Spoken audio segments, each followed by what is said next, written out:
Rapamycin and the secret to a longer life. What seniors need to know. What if there was a way to live longer? Not by starving yourself, but by understanding how your body works on the inside.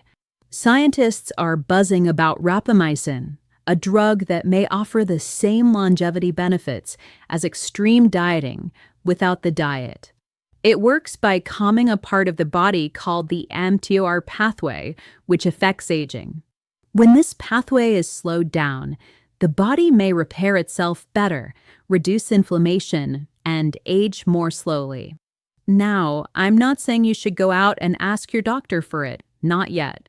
But I am saying, this science is getting real. And while we wait, there are things you can do today. Eat real food.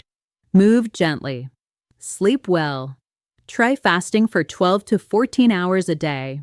And if you're interested, nature offers some remarkable compounds that support healthy aging, like resveratrol, curcumin, and berberine, all part of our AvidaSana lineup.